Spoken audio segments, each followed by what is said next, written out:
Les ruego, hermanos, que abran sus Biblias en Marcos capítulo 9. Seguimos con nuestra serie en el Evangelio de Marcos, Marcos capítulo 9, y vamos a leer los versículos 14 al 29. Dice así la palabra de Dios: cuando volvieron a los discípulos, hablando de Jesús y Pedro, Juan y Santiago, que bajaron del monte de la transfiguración, vieron una gran multitud que les rodeaba y a unos escribas que discutían con ellos. Enseguida, cuando toda la multitud vio a Jesús, quedó sorprendida y corriendo hacia él le saludaban. Y él les preguntó: ¿qué discutís con ellos? Y uno de la multitud les respondió: Maestro, te traje a mi hijo que tiene un espíritu mudo y siempre que se apodera de él lo derriba y echa espumarajos, cruje los dientes y se va consumiendo. Y dije a tus discípulos que lo expulsaran, pero no pudieron. Respondiéndole Jesús dijo: oh generación incrédula, ¿hasta cuándo estaré con vosotros? ¿Hasta cuándo os tendré que soportar? Traédmelo. Y se lo trajeron. Y cuando el espíritu vio a Jesús, al instante sacudió con violencia al muchacho, y éste, cayendo a tierra, se revolcaba echando espumarajos. Jesús preguntó al padre: ¿cuánto tiempo hace que le sucede esto? Y él respondió: desde su niñez. Y muchas veces lo ha echado en el fuego y también en el agua para destruirlo. Pero si tú puedes hacer algo, ten misericordia de nosotros y ayúdanos. Jesús le dijo: ¿cómo si tú puedes? Todas las cosas son posibles para el que cree. Al instante el padre del muchacho gritó y dijo: creo, ayúdame en mi incredulidad. Cuando Jesús vio que se agolpaba una multitud, reprendió al espíritu inmundo diciéndole: espíritu mudo y sordo, yo te ordeno, sal de él y no vuelvas a entrar en él. Y después de gritar y de sacudirlo con terribles convulsiones, salió y el muchacho quedó como muerto, tanto que la mayoría de ellos decían: está muerto. Pero Jesús, tomándole de la mano, lo levantó y él se puso en pie. Cuando entró Jesús en la casa, sus discípulos le preguntaban en privado: ¿por qué nosotros no pudimos echarlo fuera? Y él les dijo: esta clase con nada puede salir sino con oración. Uno de los grandes artistas del Renacimiento italiano fue el pintor y arquitecto Rafael. Junto con Miguel Ángel y con Leonardo da Vinci, ellos forman el trío de los grandes maestros del siglo XVI. Rafael murió muy joven, a los 37 años de edad. De hecho, murió el mismo día que cumplió 37 años de edad. Y en ese momento él estaba embarcado en el proyecto que algunos consideran su obra maestra. Es una obra al óleo de 405 centímetros de largo por 278 centímetros de ancho, titulada La Transfiguración. Para los que puedan buscarlo en internet, es un cuadro impresionante.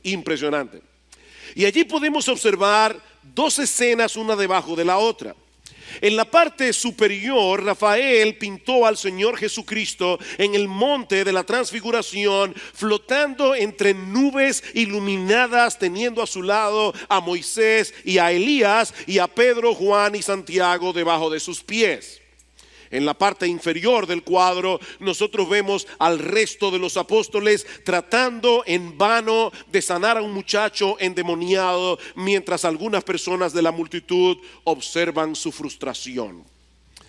Y honestamente no deja de sorprenderme cómo Rafael pudo captar en esta pintura una de las grandes lecciones que nosotros aprendemos en esta sección del Evangelio de Marcos que comenzamos a estudiar 2 semanas atrás. La gloria y el poder de Cristo por un lado en el monte de la transfiguración, la impotencia de los discípulos por el otro. Este es un contraste que los creyentes debemos traer a nuestras mentes una y otra vez. Porque el poder de Dios se perfecciona en nuestras vidas cuando somos capaces de reconocer nuestra propia impotencia. Como dice Pablo en 2 Corintios capítulo 12 versículo 10. El poder de Dios se perfecciona precisamente en nuestra debilidad. Ahora, si bien es cierto que el cuadro de Rafael es impresionante, de ninguna manera puede compararse con la narrativa que nosotros encontramos en los evangelios. Mis hermanos, es imposible captar en una obra de arte todo el contenido de las historias bíblicas escritas bajo la inspiración del Espíritu Santo. En este caso no puede aplicarse el famoso dicho de que una imagen habla más que 1000 palabras. No, la palabra de Dios es perfecta, la palabra de Dios es inerrante, la palabra de Dios es infalible, la palabra de Dios es viva y eficaz. La obra de arte no lo es. Hace 2 semanas estuvimos estudiando la primera parte de este pasaje, Jesús en el monte de la transfiguración. En la mañana de hoy vamos a concentrarnos en estos versículos que leímos hace un momento, la sanación de un muchacho endemoniado. Y una de las cosas que llama poderosamente nuestra atención es lo extenso que es este pasaje en comparación con los otros 2 que aparecen en Mateo y en Lucas. El Evangelio de Mateo tiene 28 capítulos, pero solo le dedica 6 versículos a esta historia. El de Lucas, que tiene 24 capítulos, solo le dedica 6 versículos y medio. Marcos, en cambio, que tiene 16 capítulos en total, 12 menos que Mateo, 8 menos que Lucas, sin embargo le dedica 16 versículos a este milagro de sanidad. Es decir, que la extensión de este relato en el Evangelio de Marcos es mayor que los relatos de Mateo y de Lucas combinados.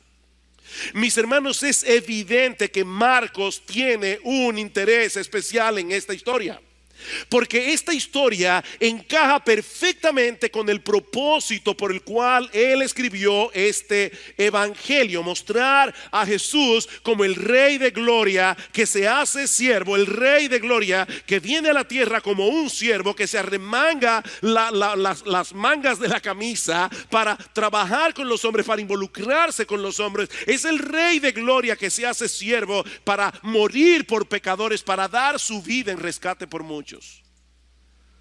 Luego del episodio de la transfiguración, Jesús y los discípulos descienden del monte y se encuentran con un cuadro bien patético que nosotros veremos en esta mañana, en otra especie de cuadro como el de Rafael, solo que el que yo intento pintar aquí tiene varias escenas. La primera podemos titularla una multitud interesada pero sin entendimiento. Una multitud interesada pero sin entendimiento. Dice en el versículo 14 que cuando volvieron los discípulos vieron una gran multitud que les rodeaba. Debemos suponer que mientras Jesús y los otros discípulos estaban en el monte de la transfiguración, el padre del niño endemoniado se había acercado cuando vio la compañía de los discípulos, pensando que Jesús estaba allí. Porque él dice más adelante: yo te traje a mi hijo. Él iba pensando que Jesús estaba allí, pero resulta que el Señor no estaba con ellos. Así que los apóstoles hacen su mejor esfuerzo para sanar al muchacho, pero dice el texto que ellos fracasan en el intento. Y los escribas, que eran como la Gestapo de aquella época, ellos estaban siempre allí esperando ver algún fracaso de parte de Jesús y de parte de los discípulos. Los escribas aprovechan la oportunidad para avergonzar a los discípulos delante de toda la multitud. Por supuesto, era más fácil ridiculizarlos cuando Jesús no estaba con ellos. Pero aparentemente estaban tan absortos en la discusión que ellos no se dieron cuenta de que el Señor había bajado del monte y se estaba dirigiendo directamente hacia ellos. Y Marcos nos dice que tan pronto ellos vieron al Señor, todos corrieron hacia Él sorprendidos. Y la palabra que se usa aquí expresa un estado emocional muy intenso, un estado emocional que en algunos casos puede llegar a ser preocupante. Esta es una palabra que solo aparece 2 veces más en todo el Nuevo Testamento. Y las 2 veces únicamente en el Evangelio de Marcos. La primera aparece en Marcos capítulo 14 versículo 33 para describir la angustia del Señor en el huerto de Getsemaní. La segunda vez aparece en Marcos capítulo 16 versículo 5 para describir el espanto de Pedro y de Juan cuando llegaron a la tumba del Señor y se dieron cuenta que estaba vacía. Yo no sé cuántos de ustedes han visto la historia histeria que sufren algunas personas cuando de repente se encuentran delante de un artista famoso. Me acuerdo siempre esa fecha, esa vez cuando los Beatles llegaron a Estados Unidos. Las muchachas caían desmayadas viendo a los Beatles. Bueno, mis hermanos, algo similar fue lo que probablemente sucedió ese día alrededor de la persona de Jesús. Dice en el versículo 15 que ellos al verlo estaban sorprendidos, estaban espantados, estaban alarmados y corrieron hacia él para saludarlo. Y saben, mis hermanos, lo que esto nos enseña: que la popularidad no es una señal inequívoca de éxito ministerial. Porque el interés de la gente por la persona de Jesús no siempre va acompañado por una motivación correcta.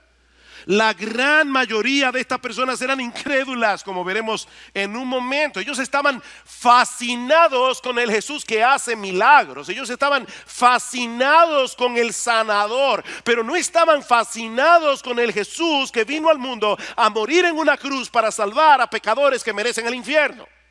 Ellos no estaban fascinados con ese Jesús que vino a librarnos de la tiranía y de la condenación del pecado.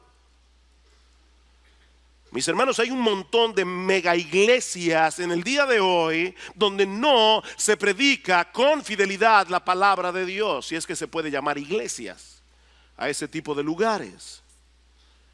Y se llenan hasta el tope cada domingo de personas que están detrás de un espectáculo religioso, de personas que están buscando algún tipo de beneficio temporal. Pero esas mismas personas rechazan la autoridad de Cristo en sus vidas con todas las fuerzas de su corazón. Yo estoy convencido de que esas mega iglesias han sido levantadas por el diablo para inocular a las personas al mensaje del evangelio. Por si acaso, no es que haya nada de malo en iglesias grandes. Yo no estoy diciendo eso. Quiere el Señor seguir trayendo multitudes a las iglesias donde se predica fielmente el evangelio. Lo que yo estoy diciendo, mis hermanos, es que nosotros debemos recordar que los números nunca son en sí mismos un síntoma de la bendición de Dios.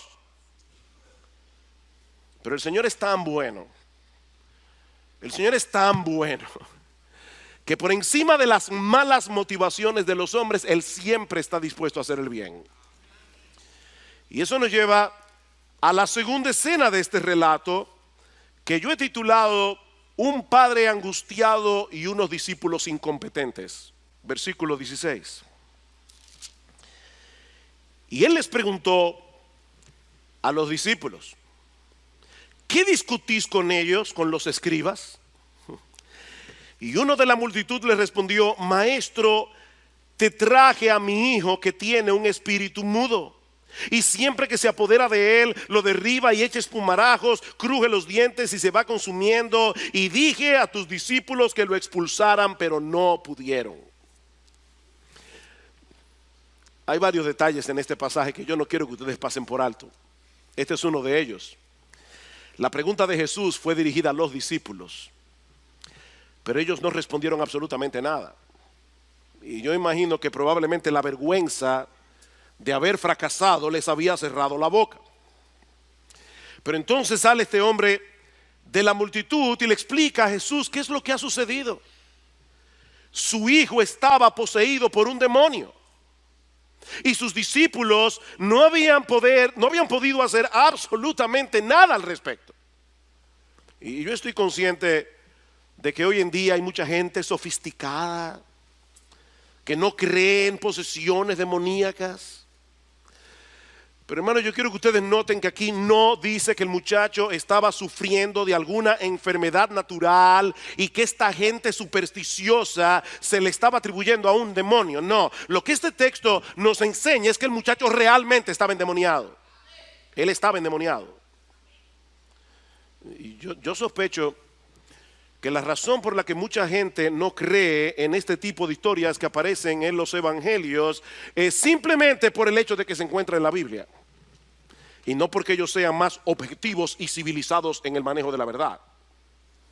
La televisión está llena de programas que presentan relatos de casos paranormales, y muchos de ellos están en el rating número 1 de audiencia, en canales aún como Discovery. a la casa de fantasmas. Ese es un programa de Discovery. Cuando los fantasmas atacan, encuentros con extraterrestres, historias de ultratumba, portales hacia la muerte. Las mismas personas que rechazan los relatos de la Biblia son capaces de creer este tipo de cosas. Por eso se ha dicho con mucha razón que el problema de los incrédulos no es que sean incapaces de creer la verdad, es que son capaces de creer cualquier cosa menos la verdad. Ellos son capaces de creer cualquier cosa. Pero mis hermanos, nosotros tenemos todas las razones del mundo para confiar plenamente en el relato bíblico, porque esta es la palabra de Dios. Es la palabra de Dios, infalible, inerrante, inspirada por el Espíritu Santo. Y este pasaje no solo nos dice que este muchacho estaba endemoniado, sino que al mismo tiempo, en una forma muy vívida, con muchos detalles, Marcos quiere presentarnos aquí la verdadera cara de la maldad. El demonio había hecho miserable la vida de este muchacho y la vida de sus padres. Él no podía hablar, él no podía huir, él tenía convulsiones. Más adelante el padre le dice a Jesús que muchas veces el demonio arrojaba a este muchacho al agua, lo arrojaba al fuego tratando de destruirlo. Queridos hermanos, esta es la verdadera cara de la maldad. ¿Saben cuál es el problema que tú y yo tenemos en nuestra lucha con el pecado? Que lo malo no nos parece tan malo como es en realidad. Ese es el problema. El pecado nos resulta atractivo. El pecado sigue siendo destructor, porque el diablo nos presenta el departamento de publicidad y nos esconde el veneno, nos esconde el anzuelo. El chisme no parece tan malo, la murmuración no parece tan mala, la pornografía tampoco. ¿Qué problema puede haber en ver a una mujer hermosa que no es tu mujer? ¿Qué problema puede haber en hacer un comentario aquí o allá que los demás no necesitaban conocer? ¿Qué problema puede haber en ir en contra de la autoridad y en ser un poquito más independiente? ¿Qué problema puede haber? Mis hermanos, eso no parece tan destructivo, todo lo contrario. Muchas veces lo malo se ve bien y se siente bien. Lo malo se ve bien y se siente bien. Pero mis hermanos, el pecado no produce nada bueno. El diablo no tiene ninguna intención de bendecirte. Su propósito es destruirte por completo. Su propósito es alejarte de Dios, porque Él es la fuente de todo bien. Escucha con atención, mi amigo que estás aquí en esta mañana. La maldad siempre produce frutos podridos. Siempre produce frutos podridos, aunque eso no sea tan evidente al principio. Esa es la verdadera cara del pecado. Ahora, yo quisiera tener la capacidad de ayudarlos en esta mañana a ponerse por un momento en el lugar de este papá. Yo quiero que ustedes se trasladen y se pongan en la piel de este hombre. Hermanos, este hombre día tras día veía a su hijo consumirse debido a esta influencia demoníaca. Día tras día, este muchacho tenía que estar lleno de llagas, tenía que estar lleno de heridas, lleno de golpes. Este hombre no tenía la menor esperanza de ver a su hijo crecer como un ser humano normal. Él no tenía la esperanza de verlo casarse. Él no tenía la esperanza de verlo tener hijos. Tal vez este hombre por las noches se preguntaba qué sería de este muchacho cuando su mamá y él no estuvieran allí. Este hombre estaba desesperado. Desesperado. Dice en el Evangelio de Mateo que él llegó delante de Jesús y se postró delante de él suplicándole: por favor, Señor, ayúdame. Y para colmo de males, cuando llega delante de los discípulos, ellos no pueden hacer absolutamente nada para librar a este muchacho de esa terrible condición. Pero ahora el Señor está presente allí con ellos y el panorama cambió por completo, y eso nos lleva a la tercera escena de este relato que yo he titulado Una reacción airada pero compasiva. Una reacción airada pero compasiva. La reacción de Jesús en los versículos 19 al 21 nos presenta un contraste tan increíble. Por un lado, el Señor se molesta profundamente por la incredulidad de sus discípulos. Versículo 19, respondiendo Jesús dijo: oh generación incrédula, ¿hasta cuándo estaré con vosotros? ¿Hasta cuándo tendré que soportarlos? Ese no es el Jesús que la gente quiere, pero ese es el Jesús de la Biblia. Mis hermanos, Jesús está revelando aquí el profundo sentimiento de decepción que Él siente hacia sus discípulos por su falta de fe. Y esto es algo que debe ponernos a pensar. Sí, el Señor es increíblemente paciente con nuestras debilidades, pero estamos meditando al estudiar este pasaje, hermanos, no pensemos ni por un momento que Él reacciona con indiferencia ante nuestra incredulidad. Mis hermanos, la Biblia dice claramente en Hebreos capítulo 11, versículo 6, que sin fe es imposible agradar a Dios. Es imposible agradar a Dios. Y eso no se aplica únicamente a los incrédulos, eso se aplica también a los cristianos. Nuestra falta de fe es un insulto a Dios.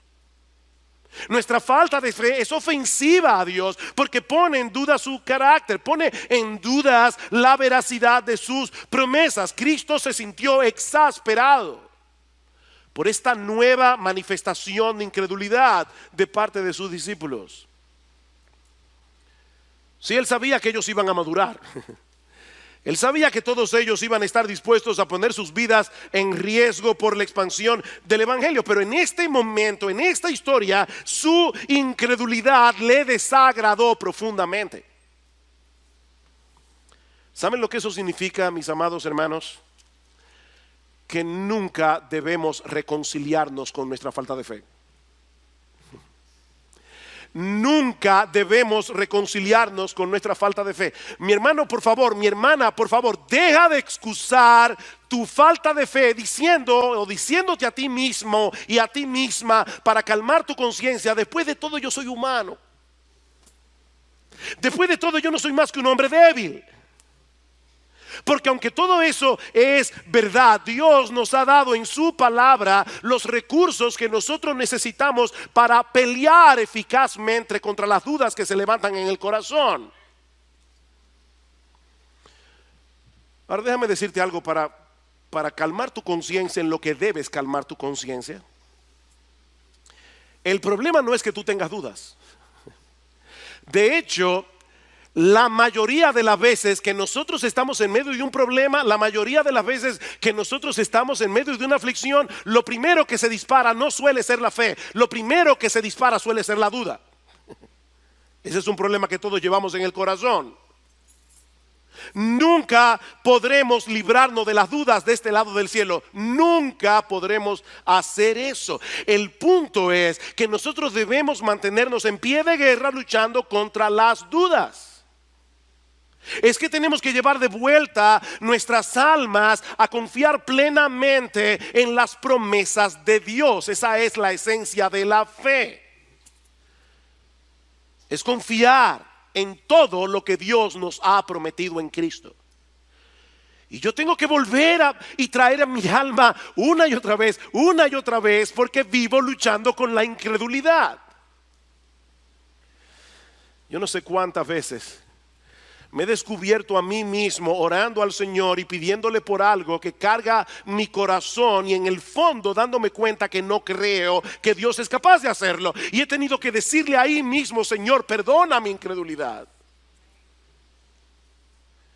Mis hermanos, debemos rogar al Señor constantemente que nos libre de la incredulidad. Debemos rogar al Señor que fortalezca de tal manera nuestra fe que nos libre de ofenderle dudando de Él. Así que este pasaje nos revela el desagrado de Cristo por la incredulidad de sus discípulos, pero también al mismo tiempo nos revela la compasión de Jesús hacia el padre del muchacho. Vean el versículo 20. Esto me encanta. Dice: tráiganme al muchacho. Y se lo trajeron. Y cuando el espíritu vio a Jesús, al instante sacudió con violencia al muchacho, y este, cayendo a tierra, se revolcaba echando espumarajos. Aparentemente era el último intento del diablo para destruirlo. Jesús preguntó al padre: ¿cuánto tiempo hace que le sucede esto? Y él respondió: desde su niñez. Ahora, ¿ustedes creen que Jesús desconocía la historia del muchacho? Por supuesto que no. ¿Por qué pregunta entonces? Bueno, yo creo que la intención del Señor aquí es hacerle ver a este padre: yo estoy interesado en ti. Es hacerle ver a este padre: tú no eres un expediente más en la lista de personas que están buscando mi ayuda. Ustedes no son una cara anónima en medio de la multitud. Son personas creadas a imagen de Dios, que están atravesando por una situación angustiosa. Jesús quiere hacerle ver a este padre que a él le importa. Me encanta eso. Cuéntame tu historia. Cuéntame tu historia. Eso es básicamente lo que el Señor le está diciendo a este padre. Que ustedes recuerdan cuando los discípulos estaban en la barca en medio del mar en tempestad. Dice en Marcos capítulo 6 versículo 48 que Jesús estaba en la montaña orando por sus discípulos, y al mismo tiempo dice que Jesús los vio remando con fatiga. Él no estaba viendo una barca a punto de hundirse. Él estaba viendo el rostro fatigado de los discípulos. Él estaba pendiente a los discípulos. Ellos creían estar abandonados en medio del mar. Eso es parte de la aflicción. Eso es parte de la prueba. Sentirse completamente solo, sentirse incomprendido. Nadie me entiende. Pero no, Jesús te entiende. Jesús tenía sus ojos puestos sobre sus discípulos. Sí, yo supongo que hay muchos creyentes aquí pasando por situaciones difíciles, y yo no me refiero únicamente a aquellos que han perdido seres queridos. En el mundo tendréis aflicción, como las chispas se levantan para volar hacia el aire, así el hombre nace para la aflicción. Y mi hermano, si ese es tu caso, recuerda, tú no eres un rostro anónimo en medio de la multitud. Jesucristo te compró con su sangre. Jesucristo ahora vela por ti como la niña de sus ojos. Yo creo también que esta pregunta hizo posible que se diera a conocer la magnitud del problema. ¿Desde cuándo hace que le sucede eso? Desde su niñez. Desde su niñez. Hermanos, este muchacho llevaba años en medio de esa condición tan miserable. Y ahora por primera vez este padre ve una luz al final del túnel, porque Jesús está allí. Pero él tiene una lucha a muerte en el corazón. Y eso nos lleva a la cuarta escena, que yo he titulado Una fe real pero débil. Una fe real pero débil. Vean la segunda parte del versículo 22. Él le dice: pero si tú puedes hacer algo, si tú puedes hacer algo, ten misericordia de nosotros y ayúdanos. Y Jesús le dijo: ¿cómo si tú puedes? ¿Cómo si tú puedes? ¿Estás bromeando? Todas las cosas son posibles para el que cree. La duda del padre no era si Jesús tenía la disposición de sanar a su hijo. No, la duda era si él podía hacerlo. Si realmente tienes la capacidad de hacer algo, es lo que este padre está diciendo. Por favor, yo te ruego que tengas compasión de nosotros. Y Jesús le responde que si tengo la capacidad de sanar a tu hijo, el problema no está en mi capacidad de sanarlo, el problema está en tu capacidad de creerlo. Todas las cosas son posibles para el que cree. Y por supuesto, hermano, de más está decir que esto no es un cheque en blanco para que nosotros pidamos a Dios todo lo que se nos antoje.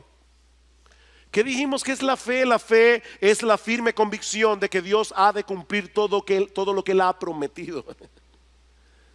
No todo lo que a mí se me antoje, todo lo que Él ha prometido. Y una de las cosas que Él ha prometido es hacernos bien y no mal todos los días de nuestra vida, aunque eso implique muchas veces decirnos que no. ¿Ven el punto? El punto es que la fe es como la llave que abre el cofre de los tesoros de Dios para sus hijos. Somos nosotros los que ponemos un límite a lo que Dios puede hacer en nosotros y a través de nosotros. Ahora, ¿qué es lo que el Señor está tratando de hacer aquí? Yo creo que Él está tratando de hacer dos cosas. La primera es retar la fe de este padre para llevarla a otro nivel.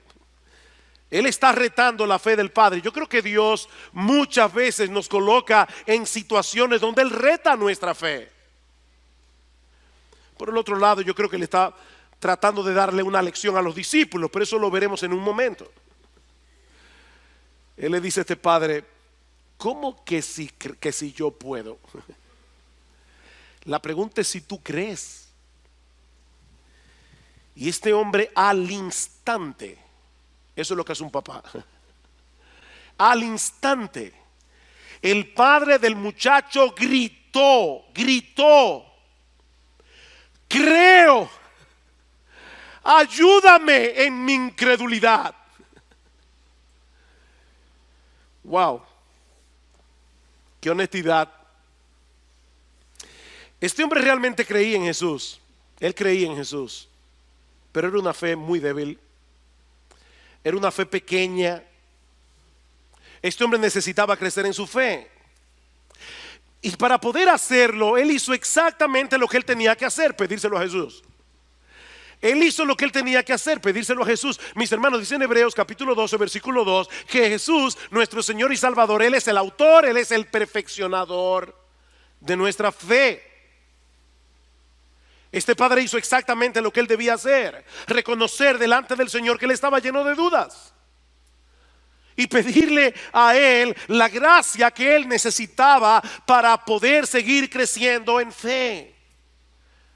Y mis hermanos, hay una gran lección aquí para todos nosotros. Decía Juan Calvino que en todos los hombres la fe siempre está mezclada con incredulidad.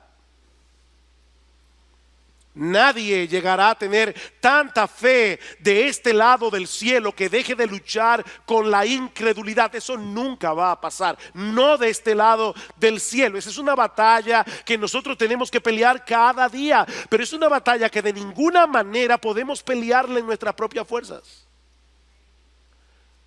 Tú no puedes crear fe en ti por el simple hecho de decirte que debes tener fe.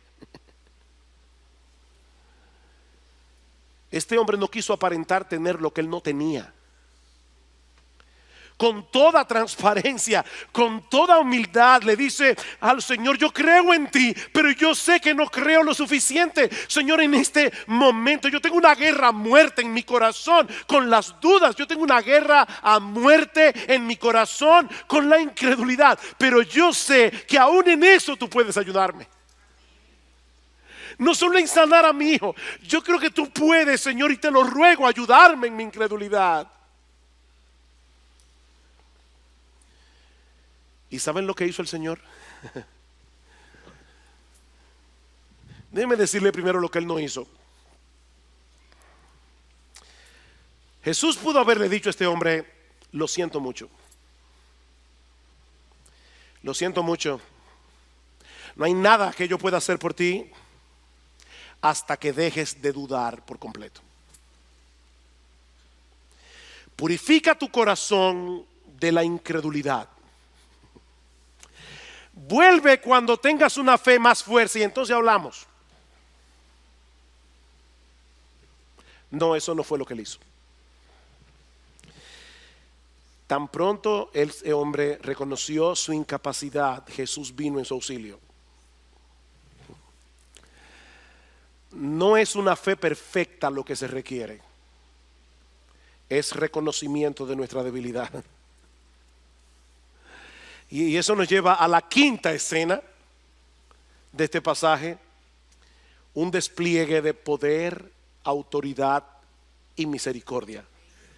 Versículo 25, cuando Jesús vio que se agolpaba una multitud, reprendió al espíritu inmundo, diciendo: el espíritu mudo y sordo. Es la primera vez que se nos dice en el pasaje que el muchacho también era sordo.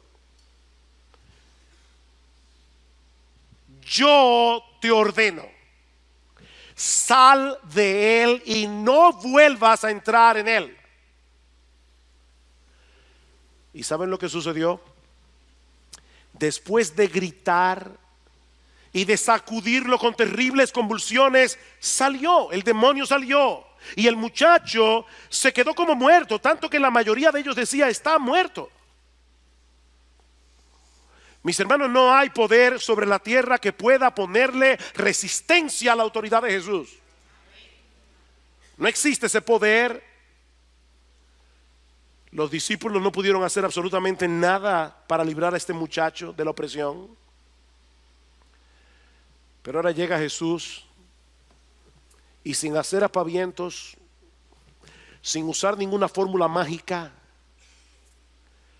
le dice a este demonio: yo te ordeno que salgas de él y te ordeno que no regreses nunca más.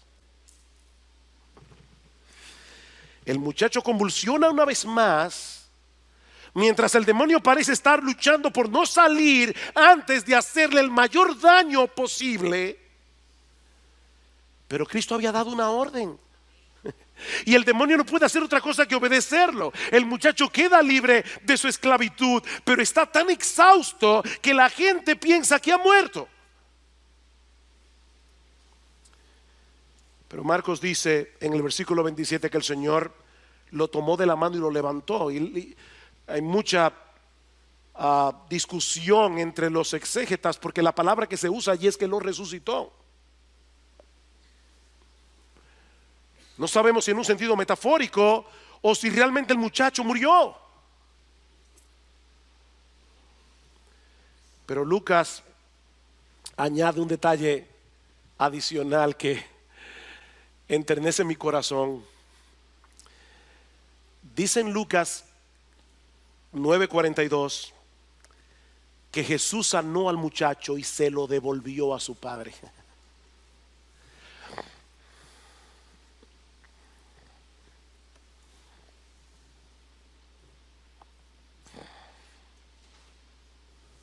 Hacía mucho tiempo que este padre había perdido a su hijo, en cierto modo. Pero Jesús estaba allí para recuperarlo para ellos. Qué ternura, hermanos, y qué alentador. Qué alentador. El Señor entiende la aflicción de los padres creyentes cuando vemos a nuestros hijos lejos de la salvación. El Señor lo entiende.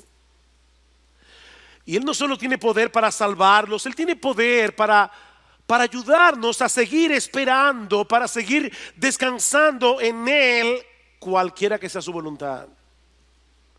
Cualquiera que sea su voluntad. Pero hay una escena más, la última escena, que todos necesitamos escuchar con mucha atención. Una escena que yo he titulado una lección dura pero necesaria. Una lección dura pero necesaria. Versículo 28. Cuando Jesús entró en la casa, sus discípulos le preguntaban en privado: ¿por qué nosotros no pudimos echarlo? A nadie le gusta reconocer su fracaso en público. Así que los discípulos esperan llegar a la casa para preguntarle al Señor en privado qué fue lo que pasó. ¿Por qué no pudimos? Y la respuesta de Jesús tiene dos partes que se complementan entre sí. En Marcos solo vemos una parte de la respuesta, pero en Mateo capítulo 17, versículo 20, el Señor le respondió: por vuestra poca fe. ¿Por qué no pudimos? Por vuestra poca fe. En el relato de Marcos la respuesta implícita es: por vuestra falta de oración. Vean el versículo 29. Él les dijo: esta clase con nada puede salir sino con oración. ¿Cuál es la implicación? Que ellos no habían orado. Mis hermanos, ¿cuál fue el problema de los discípulos? ¿Recuerdan ustedes en un pasaje anterior que ya estudiamos en esta serie, Marcos capítulo 6 versículo 7, cuando el Señor comisiona a los discípulos para que vayan a predicar por toda Galilea? Dice que el Señor les dio autoridad sobre los demonios. El Señor les dio autoridad para sacar demonios. Y dice en Lucas capítulo 10 versículo 7 que ellos regresaron con gozo, diciéndole al Señor: hasta los demonios se nos sujetan en tu nombre. ¿Cuál fue el problema? Que ellos llegaron a pensar que los dones y las capacidades que el Señor nos da podían usarla en piloto automático. Ellos creían que por el hecho de tener esa capacidad siempre iban a poder sacar demonios sin depender de Él, y dejaron de orar. Ese fue el problema. ¿Y saben lo que es eso, hermanos? Un síntoma de incredulidad. Hay una conexión entre la falta de oración y la incredulidad, así como hay una conexión entre creer en las promesas de Dios y clamar a Dios en oración para que cumpla sus promesas. Hay una conexión. Por eso les decía que la respuesta de Jesús tenía dos partes que se complementan entre sí. ¿Por qué no pudimos nosotros sacar al demonio? Por vuestra falta de fe y por vuestra falta de oración. Esta clase con nada puede salir sino con oración. Y yo no creo honestamente que el Señor se esté refiriendo aquí al hecho de que hay diferentes clases de demonios, porque si fuera eso, entonces ¿hay algunos que salen sin oración? No, yo creo, como muchos buenos comentaristas, que el Señor está señalando aquí a toda la raza de ángeles caídos. Él está diciendo: esta es una batalla espiritual. Esta es una batalla espiritual. Nuestra lucha no es contra sangre y carne, es contra principados, es contra potestades, es contra huestes de maldad en las regiones celestes. Y de ninguna manera nosotros vamos a poder salir airosos de esta contienda a menos que peleemos en oración.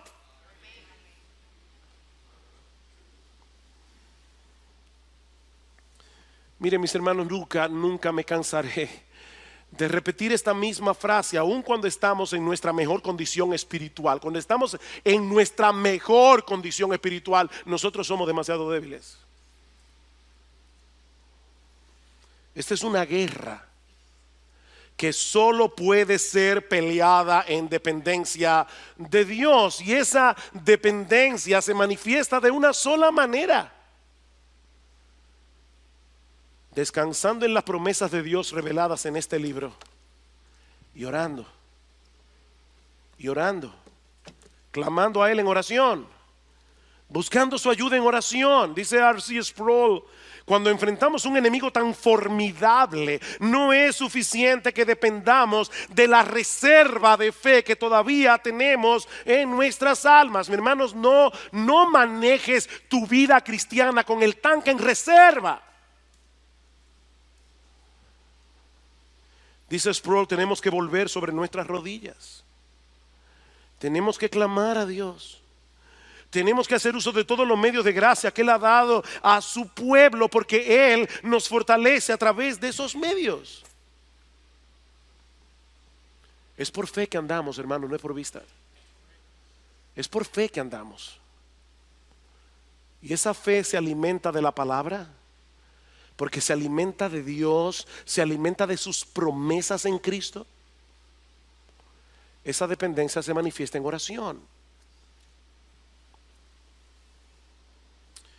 Déjame hacerte una pregunta, mi hermano, y es seria esta pregunta. ¿Cómo está tu lectura regular de la Biblia? ¿Cómo está tu lectura regular de la Biblia? No, nosotros no leemos la Biblia cada día para ganarnos el favor de Dios. No. No, ya Cristo hizo eso por nosotros. En la cruz del Calvario. Nosotros acudimos cada día a las Escrituras porque nuestras almas necesitan con urgencia, y no estoy usando las palabras aquí de más, nuestras almas necesitan con urgencia alimentarse de Dios y de sus promesas. Y esas promesas y la revelación de Dios solo se encuentra en su palabra. En mi corazón he atesorado tu palabra para no pecar contra ti. Salmo 119. No, mi hermano, no es falta de tiempo. No, si tú no estás leyendo tu Biblia regularmente, no es falta de tiempo, porque tú haces muchas otras cosas. Es tu incredulidad. Tú no estás creyendo que estás en tan grande necesidad. Tú no estás creyendo que tú necesitas con urgencia las promesas de Dios. Tú no estás creyendo eso. Tu problema no es falta de tiempo, es incredulidad.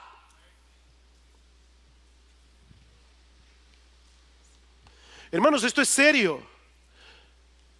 Yo no puedo negarles que tengo una carga como pastor en mi corazón. Necesitamos la Biblia, necesitamos comer Biblia, necesitamos sumergirnos en la Biblia, necesitamos ampararnos cada día en las promesas de Dios. Nosotros no vivimos por ninguna otra cosa.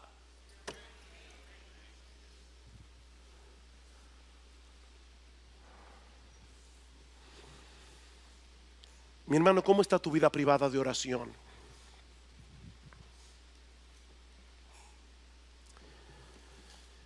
Y no solo a nivel individual. De verdad, mi hermano, ¿qué tanto esfuerzo tú haces para estar aquí los miércoles? Cuando esta iglesia se reúne para clamar a Dios. Si yo sé lo del tráfico, yo lo sé. Yo vengo aquí todos los días. Yo sé que muchos tienen trabajos difíciles y yo lo entiendo. Pero cada uno debe cuestionarse en su corazón: Señor, es que de verdad yo no estoy viendo la seriedad de esto. Si tú no puedes venir porque no puedes venir, no te preocupes. No puedes venir y Dios lo entiende. Pero mi hermano, mi hermana, yo quiero que tú estés consciente. Nosotros estamos en medio de una guerra. Y no hay manera en que Dios pueda bendecir esta iglesia. No hay manera. A menos que nosotros dependamos de Él en oración.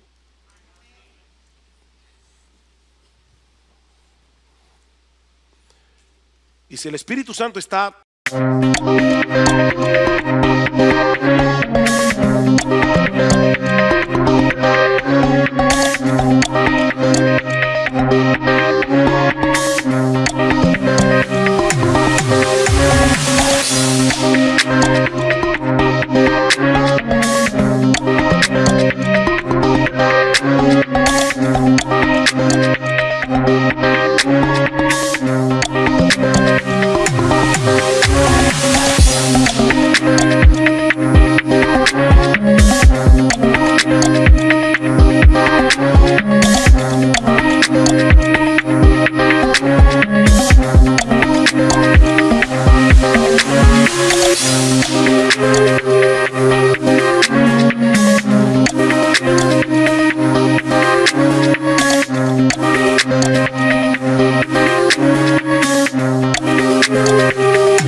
conciencia? Me alegro que lo haya hecho. Pero ¿sabes qué, mi hermano, mi hermana? La culpa no motiva a nadie. Yo no te estoy queriendo hacer que sentir culpable. Yo quiero llevarte al arrepentimiento. Yo quiero que esta iglesia entienda, yo quiero que esta iglesia los miércoles se llene de creyentes que están aquí de rodillas rogando misericordia al Dios del cielo para que Dios explote este país con el evangelio. Hermanos, estamos diciendo esto porque nosotros no queremos pastorear una iglesia que funciona con piloto automático. No, Dios no va a bendecir a los predicadores que se paran aquí porque tienen años predicando la palabra. No hay un solo predicador de esta iglesia que tenga la capacidad de resucitar a un muerto. Nosotros somos un saco de gente inútiles